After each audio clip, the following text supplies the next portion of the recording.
everybody. Welcome to another exciting episode of Coco and Daltz. We're real people bringing you real reviews of all the latest streaming offerings on Netflix, Disney+, HBO Max, Amazon Prime Video, and... is there one I'm forgetting? No. Great. I'm not Daltz. And I'm not Coco.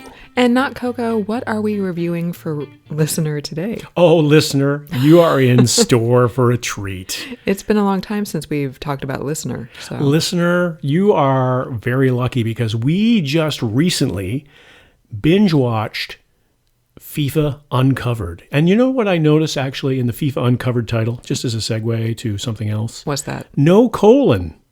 It was just FIFA Uncovered. Oh. So FIFA Uncovered is a 4-part docuseries which essentially documents the corruption of FIFA. FIFA's corrupt? I know. It's hard to believe. This is kind of like a revelation to me because I thought that all large organizations that are top-heavy are free of corruption, like governments or the IOC or FIFA. They're all very innocent organizations that are doing their best. Just like us. Right. So this documents the rise of FIFA, period. You know, the rise from, it's just like an informal kind of organization that organizes soccer around the world to the monolith that we know now. The monolith that we know now and have known for the last 20 or 30 years was largely due to the efforts of one Sepp Blatter, who was the main cheese of FIFA, which I think is actually what his title was. And it talks about his rise and his predisposition for doing shenanigans around money and trying to get certain things done, etc. So it's a 4-part series documenting that. They're around 45 minutes long. No, they're about an hour each. And they feel like an hour each. Do they? Oh, well. So that's a good segue. Not Daltz, what did you think so far? First of all, I'm really cheesy on the summary. So how did I do on the summary there? Was that No, right? that's fine. That was good? Yeah. All right. So oh, except that you forgot to say it's on Netflix. It's on Netflix. I forgot to say that. And it was just recently released. So we are on top of it last night as we are recording this podcast. What did you think of FIFA Uncovered? So the reason Daltz asked me what I thought of his summary is because I always do the summary and I get tired of it. So today Daltz said, I'll do the summary. And I was like, oh, no, wait, I want to do the summary because I really don't have a lot to say about this. What? See, that's not fair because that was my choice. And usually it's your choice. So I always have nice things to say or content to add. So you have to contribute. You have to. Well, I'm sure you could go off on FIFA. Well, I meit's no surprise to anybody that FIFA is corrupt. It's especially for two people who have worked in sports journalism Daltz has basically worked in sports journalism for like 30 years, and I worked in it for like 11, 12 years. I started when I was 10. Yeah, so, you're really not learning... I didn't know the history of FIFA. I didn't know when it started. I didn't know who the guy before Sepp Blatter was. So that was interesting. And a lot of the intricacies of the corruption, I was out of sports journalism by the time of Sepp Blatter's downfall. So that was all semi-news to me. I wasn't really sure of the details, but FIFA's corrupt. Yeah. And it's infuriating, but it's not, if you've been paying attention or if you're in sports journalism, it's not surprising. The only thing it shouldn't even be surprising is that all of the corrupt people, they did actually get Sepp Blatter on camera, which I was surprised by. He's aged a lot in the past 5 years. And he was cooperative too. Yeah, he was very cooperative. But he and one of the main guys behind the Qatar World Cup bid just bald face saying there's no corruption, saying people weren't dying building the facilities in Qatar. I'm like, bro, we see the footage of the coffins going back to Nepal. Come on. So it's just... Yeah, and they're reporting that it's about I saw something actually today on Twitter saying that there was around one reporting body was saying 6,500 people have died. Jesus Christ. Making the stadiums in Qatar.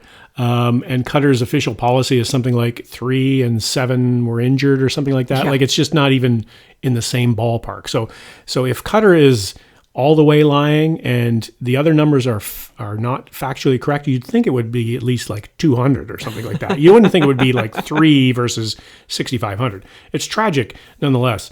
But that's sort of like, to me, it's interesting because how did we get here in terms of FIFA? That's why I'm interested in this documentary, because as somebody who has experienced FIFA, because I went to the World Cup in 2010 in South Africa, and so I had I had some knowledge about how that happened, but this docuseries lays out very clearly why South Africa got a World Cup, when South Africa is not really a soccer/football country. It's more like cricket and rugby.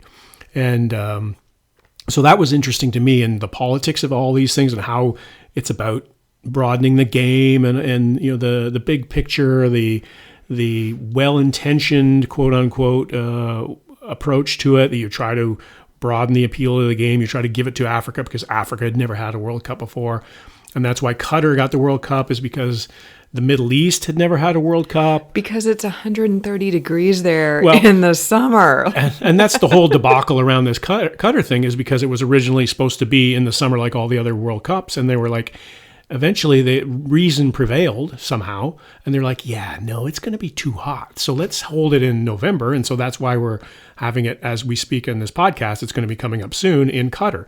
But they were talking, I remember in the first days of, they were going to have air-conditioned stadiums, and it was going to be fine, and there was going to be all sorts of, those spray machines that people can walk through as they're going from one venue to the other. Like in Vegas, when you walk past the casinos and the doors are open and they're just spraying water on people. And people are wondering why the planet is in such a horrible situation right now. We're just going to pump the air conditioning into this open-air stadium. People aren't supposed to live in those climates, and yet here we are. Yeah, and so I was interested from that perspective, and also I was involved in sports at ESPN when the bids were announced for both Russia and Qatar, and we saw that in the documentary. I was there too. That was right before I left. Yeah, and that was like a double award, and the reasons I remember living through that, they were, we were putting money on it. I remember many stories had been written as like one of the tournaments was going to go to England, the UK, and the other was going to go to the United States, and everybody was pretty much settled on that. And then of course when Russia gets one and Qatar gets the other, it was like, okay, this is a clear indication that FIFA is corrupt. I did like the footage of the announcement of both of those World Cups, and the Qatar contingent is like jumping up and down and high-fiving, and everybody else in the auditorium is just kind of looking bewildered. Right. Like, what did I just see? And Bill Clinton was there because he was kind of thinking that the United States was going to win that bid. I mean, that man could sell ice to an Eskimo. Right. So I understand why he thought the U.S. had a really good chance. Well, he's not going to show up unless he thinks he's going to be accepting the award. But he's also the consummate politician, so his face did not register the shock and disdain that, like, his smile, like, was less mega wattage than the usual Bill Clinton politician smile, but he wasn't just outright like WTF like everybody else was. The celebration was right beside him. Like the Qatar group was in the theater right beside him, and it was sort of like one of those deals where he was getting jostled because they were celebrating beside him, and it was like one of those deals where you're at a concert and you're sitting down and the people beside you are dancing. It was like one of those kind of deals, and he was like, brr, and then he reached over to shake the hand of somebody. He did smile at them and congratulate them. Yeah, he was trying to be cordial about it, but there's some really good footage in this. Yeah. There's some really good, as you mentioned, Sepp Blatter is interviewed, and he's interviewed, it seems like he had all the time in the world to tell his story. And I think that's, from what we learned in this documentary, that fits into his character. He's somebody who loves the attention and stayed in that position as long as he could at no matter what cost. So it doesn't surprise me that he actually participated in this. It's good that he's in this because he provides his side of the story. However, the facts tell a different story. So I'm shocked that FIFA is a nonprofit. That seems so...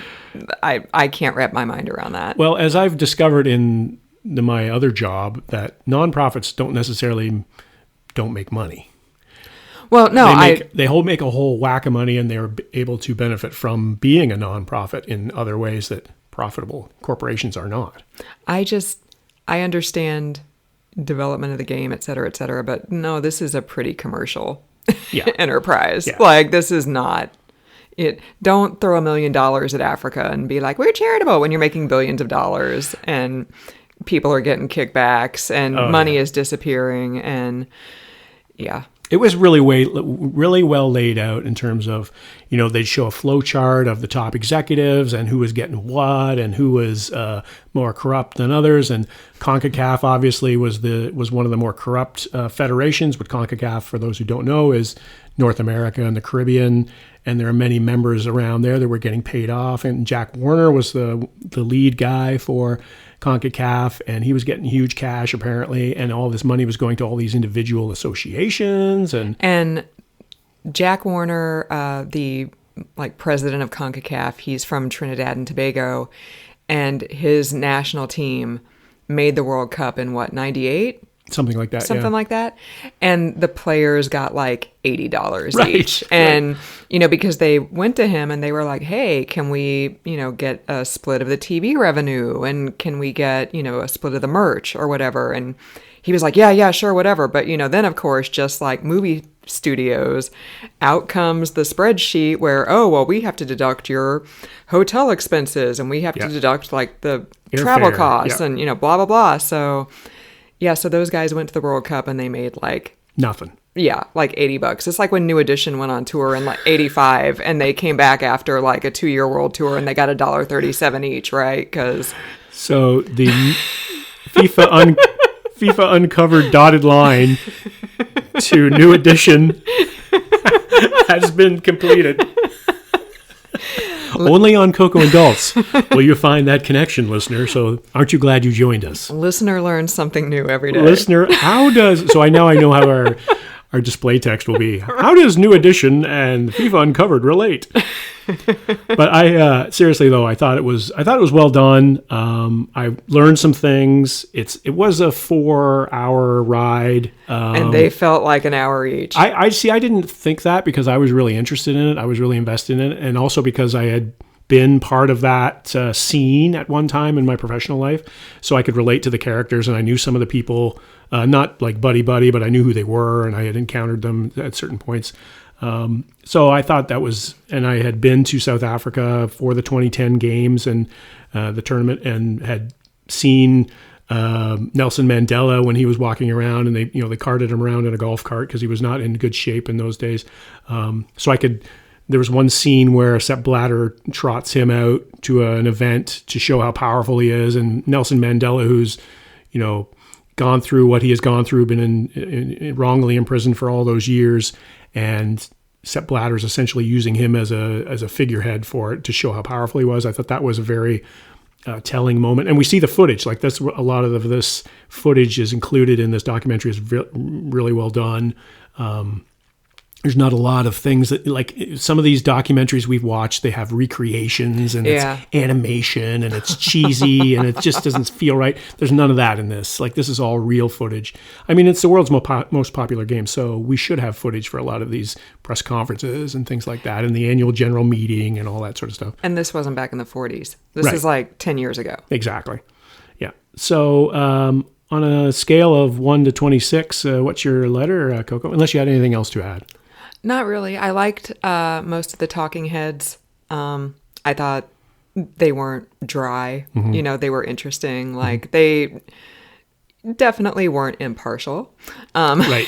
Because there was like the Guardian sports columnist who's written a book about it. There was another guy, I think his name was Ken Bensinger. Mm-hmm. He's written a book called Red Card.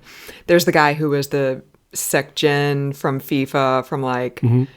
2005 to 2012, like he got in a little bit of corruption trouble. Like he was interviewed. I thought a lot of those people were really interesting. Could I just say one observation I have is that, and this is almost uniform across the board, is that soccer people have the wackiest hair. Oh, interesting. Like Blazer, the Chuck Blazer. Chuck Blazer, the American guy. He's a CONCACAF. He was a CONCACAF official. He He's no was. longer with us. Yeah, and some other of the people who appear. Some of the journalists had very questionable hairstylings. So that's just an observation that adds nothing to the enjoyment of the podcast, or detracts really from. You could have hair bingo going if you wanted to. I'll let you do that. Jerry curls for 200. I don't remember seeing any Jerry curls, actually. No, I enjoyed it. It was fine. It's just, it beats you down even more given the state of the world today, knowing that, likely nothing has changed. Likely,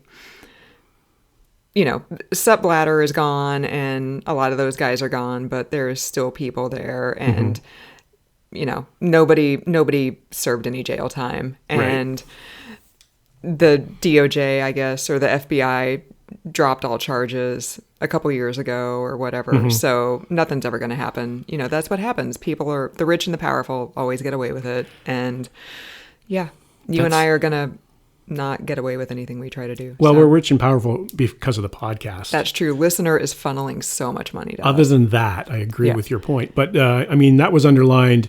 There's 2 points there from what you just mentioned is that, yes, the DOJ and the FBI were looking into this, and that's kind of like how this whole documentary gets started because of the, conceivably, the crimes that were committed on American soil with money being funneled and that sort of thing, and the fact that the U.S. lost out on the bid for the World Cup, and it was sort of sour grapes as well. So there's a lot of that kind of stuff going on. But I thought that that was kind of secondary to me. It was sort of like the documentation of the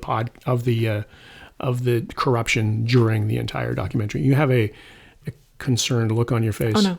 Okay. No. Did I have like something hanging from my nose? Or... No. So I'd give it like a B. A B? Yeah. Yeah. I'd give it a 7. Wow. 7.5. But I will say in my new ruling system, my new judgment system, I will say you should watch this. It's a good documentary. It's a good documentary if you're not into soccer/football. If you're into soccer/football, you'll really enjoy it, I think. If you're somebody who's tangentially involved or interested in sports, I think you probably enjoy it if you like documentaries. If you're looking for something that's like a Marvel movie, then you're probably not going to watch it. You're not going to enjoy it. But if you're somebody who's interested in that kind of thing, then... Sepp Blatter and his bionic hip get in and out of a chair. Well, they kind of have that, like you could do that slow motion walk of all the FIFA guys. That is true. With all their bellies bouncing and their ties flapping in the wind and stuff like that. Yeah, totally. Chuck Blazer, there's a guy who does not play soccer. No. And a lot of those guys I don't think played any sports at all. I mean, a couple of the guys were former players, but not the ones who were making all the powerful decisions. I also love how Michel Platini, goes to dinner with Sarkozy and like Putin or whatever. And he's just like, oh, I felt like Sarkozy sold my vote out. And I'm like, but you still were able to vote. You didn't have to vote for Russia. Like, right. So what's going on there, bruh? Like, don't be all innocent. Like, oh, what could I do? Oh, Sarkozy came in and voted for me. I'm like, no, something's up there. Well, and I also think that to your point earlier about the corruption sort of prevailing no matter who's in charge is that there's a scene near the end where they have the new FIFA president in charge and he's all buddy-buddy with Vladimir Putin. And given where we are right now with the attack on Ukraine and everything else going on in that part of the world, it sort of indicates to me as like, yeah, the names have changed, but the approach is the same. It's still all cozy with these world dictators. And one of the lines in the documentary was sport and politics shouldn't mix or something like that, but they clearly mix. I mean, all those things mix. The IOC and FIFA. It's all a big stew of politics and sports. It's kind of sad. Like literal envelopes full of cash. Right. Well, they would go into the rooms. There was one scene they were talking about. They would go into a room and you'd get $40,000 in U.S. cash and you'd go on. And it was just like, you can do whatever you want with this in the football world. Make sure it benefits football. So then some guy who's never seen this much money in his life is going to go back to his poor, impoverished country and be like, I think I'm going to buy a car. Because then I can drive to the football. That's what I do. So I'd also give it you should watch, but just, it's 4 hours. Yeah. So, I mean, they're interesting hours, don't get me wrong, but I was feeling every one of those hours. So just FYI. So you're now doing the should you watch or should you not watch? Well, I mean, if you're going to do it, I'm going to do it. Oh, I'm impressed because you were kind of making fun of it before. So I just make fun generally. well, that's true because you're a fun kind of person. That's me. Haha. So unless you have anything else to add, Coco. Nope. That's it for another edition of the podcast, listener. Wait till you get in store what we have for us in the next 2 episodes. We are going to blow your socks off. We went all serious with FIFA Uncovered, but the next 2 are going to be Laugh City. We might even have a callback to a previous episode for one of them. A very popular previous episode, may I add. We are very excited. We are very popular. So for another edition of the podcast, thanks for joining us, listener. We sure do appreciate it. I'm not Coco. And I'm not Doll.